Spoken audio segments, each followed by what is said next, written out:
The second half of the KPO was punctuated by several more events, and I'm just going to show snapshots of those here, as well as kind of what I was thinking about and feeling. If you've been following my stuff recently, you know that not very many people are watching my stuff, which means if you sign up today with Club WPT Gold using code MATTV, you'll have an unprecedented chance to participate with a golden passport heading to Vegas December 13th to play in their $5 million free roll. It's invite only about 2,000 participants will be allowed to go, and I'm giving away 2 passports on my channel, which again, not very many people are watching these days. Remember to fully KYC to be eligible, and I'll see you in Vegas December 13th. Day 6 of the Kentucky Poker Open. Just walking Jackie. A slow Wednesday. Not a day that we're normally even open, so kind of tracks that things would be slow. But we did get 22 entries in our satellite, which awards roughly 1 in 6 entries a spot into our KSPC main event, Kentucky State Poker Championship main event. $100,000 guarantee there. Only one seat guarantee for the satellite, so to get 3, pretty good. Additionally, we have the last flight of the Titan today, which is a $100 buy-in multi-flight with a $20,000 guarantee. So far, 255 entries, so it's gonna clear the guarantee. Today's the last flight though, so it won't clear it by much. I think we set this one up pretty well for success. Only 32 bags have made it to day 2 so far. It's cool to see that we'll get the guarantee on this one. This one I think was really ambitious to run something like this for a relatively small room. Hasn't been around that long. Haven't run a lot of multi-flights, so to run a 6 multi-flight event just logistically was, you know, an undertaking. So I think it's been really smooth. I think it's been pretty smooth for players, and I've been pretty proud of honestly how that's turned out, how our employees have handled it. There were a few kind of behind the scenes hurdles we had to get over in terms of just tracking it.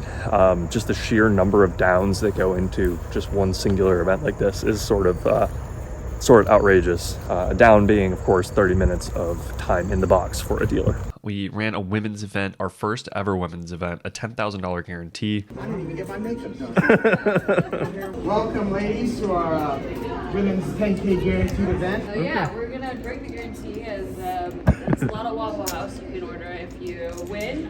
Good luck to everybody here today. I hope it's one of you and not those late rich people that come in. One time I said that. That being said, dealers, travel from deals. Thank you.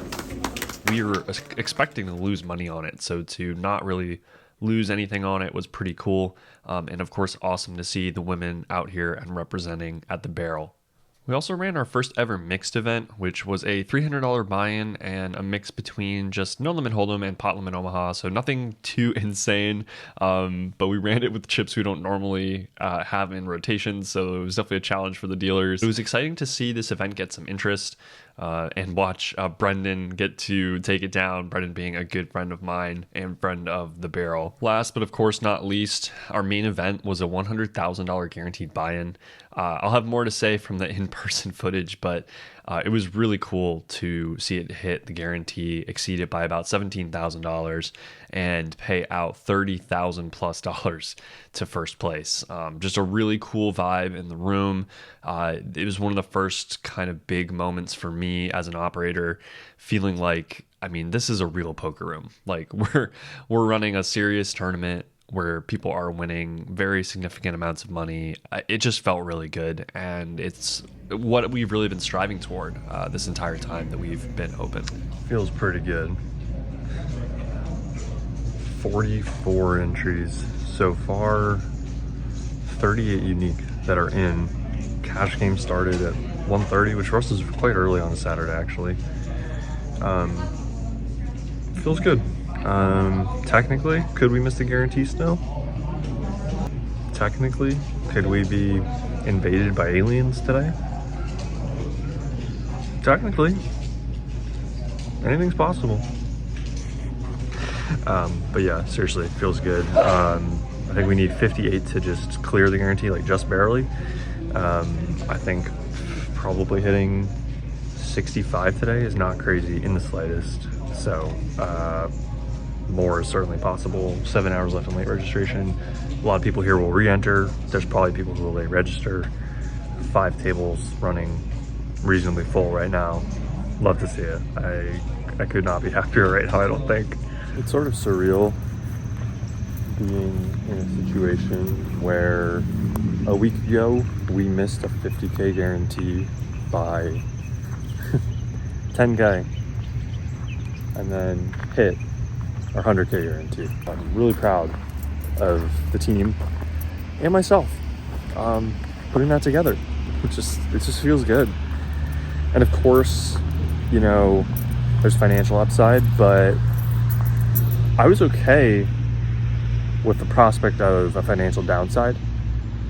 I was less okay realizing that we didn't do everything that we could have done, and I didn't do everything I could have done. So to then scramble, do a little bit of extra work, it did feel good. It did feel good. All right, championship event players, welcome back. There are 15 of you remaining from a total field of 117 entries across 2 starting flights. Good job for making it this far. You are all in the money right now. 15th place is guaranteed a minimum payout of $2,060. Up top is $30,665 for first place. So, woo! Thank you. And good job making it here. Again, 15 players remaining. You guys are coming back to 4,000, 8,000 with an 8,000 big blind ante with 18 minutes and 40 seconds left on the clock. That is where flight number we made it to yesterday with 9 qualifying for today. Your first break is going to be in roughly an hour and a half from now. Final 4 in the main event. Brendan took down the mixed event late last night, in between his day 1 and his day 2. And somehow he's back at it again. Has a pretty big chip lead now, 4 players left. I think he has like half of the chips in play, maybe more. Pretty crazy. I'm definitely a little bit jealous. I really wanted to play a couple of these events, and seeing him come in, run hot and do it. Wish I was there, but still sweating him just the same.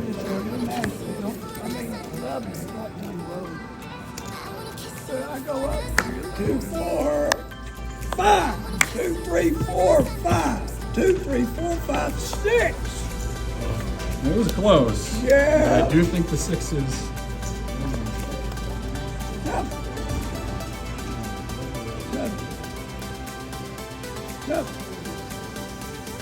7.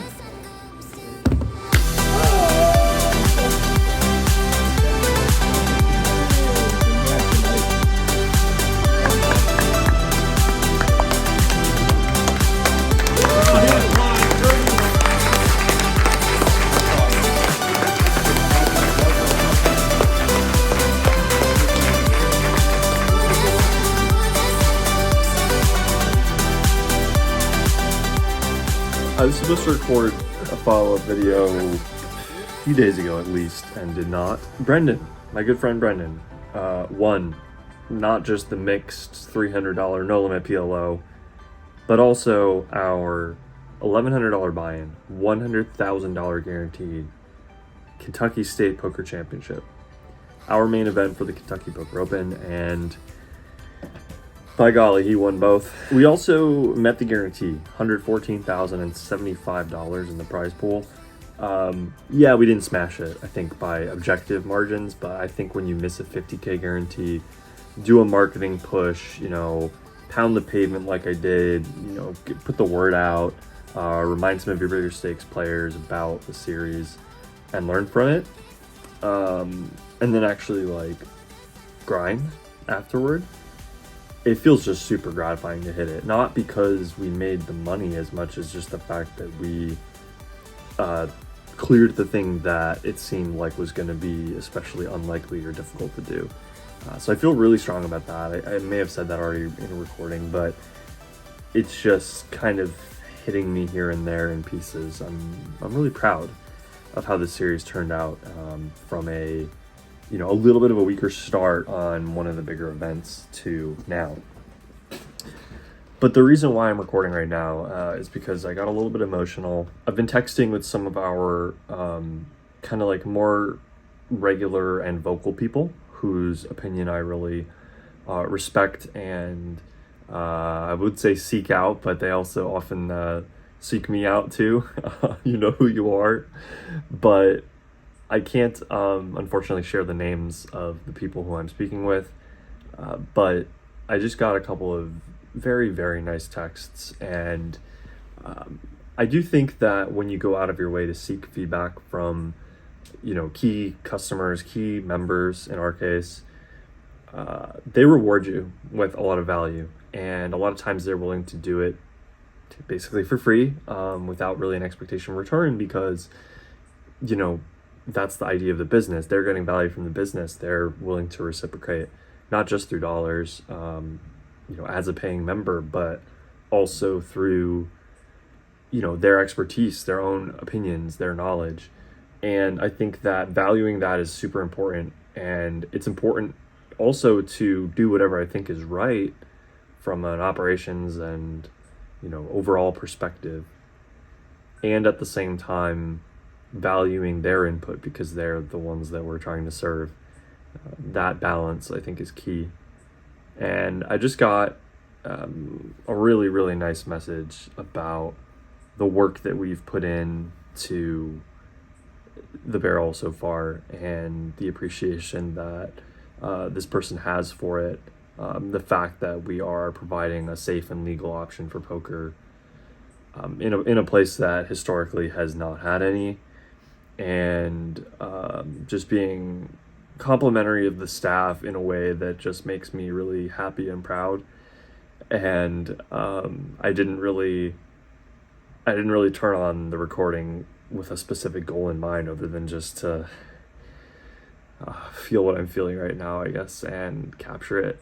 I'm just really proud of the team. I'm proud of myself, and proud of the other owners for putting this together and really, really working hard to make it a success for members, not just for us internally. I hope that it comes through for members, that we really give a damn about them and about the experience that they get out of something like this, not just posting a bigger guarantee and reaching it and having all this other stuff. And it's a little overwhelming at times, in a good way though.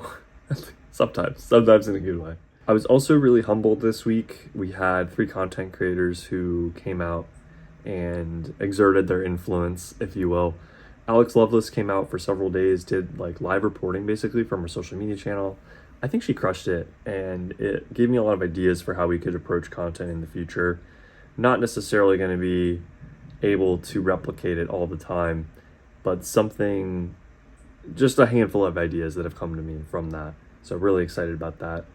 Edwin, Poker Llama, came out as well to support, and it was really nice to see him still making content. He posted 1 or 2 stories that just blew up. And then lastly, Nikki Limo, who spent a little bit less time with us. Unfortunately, she was only available to come for 1 day, but what an awesome day, and what an awesome person. I feel so lucky to have met and gotten to know these people. I've always sort of thought of getting the opportunity to work on the barrel as something that came about because of connections that I've had. But it's also a good reminder that having the barrel helps me create connections as well. And I think I'm starting to see that more and more. It's something that we tout a lot towards members, the community that we've built, and staff and customer relationships, or staff to staff relationships, and especially member to member relationships. We push that, right? That's a thing we're proud about. But I don't always think about it for myself, and getting to interact with new peers, or even people well elevated above my level in terms of success or reach, or even just interpersonal skill and things that I aspire to be like. So again, I don't know if I have a very concrete place I'm trying to take this video. And it's reminding me that I don't even necessarily have a concrete place I'm trying to take this content right now. In the past, it was about documenting my personal journey from being a full-time 9-to-5 employee of a big business to playing poker as a side hustle alongside, working other smaller jobs, and then eventually becoming truly self-employed and running this business. I think that it has always been about documenting stuff for myself almost as much, if not more, than for viewers, because I started with no viewers. And that's a really humbling thing to remember, and I I would like to think that if I was going through this stage of my life and never having had the vlog, I would still appreciate giving my future self an update and a journal entry, or whatever you want to call this thing. I may not know where this is going. I know where it's been, and I still value looking back on old vlogs, not for the hand histories, not necessarily for the drone shots, although those are pretty fun as well, but definitely for the journey. And I hope that this is still interesting to those of you who love my channel. I hope that it doesn't turn too many people away, but I also know that as I evolve as a person, my audience is going to evolve as well, and some people will stop watching. Hopefully some new people will start. And for those of you who have been here a long time, my heart really does go out to you. I've seen so much support on the recent videos, so much support on social media about this series and about my impact on it. And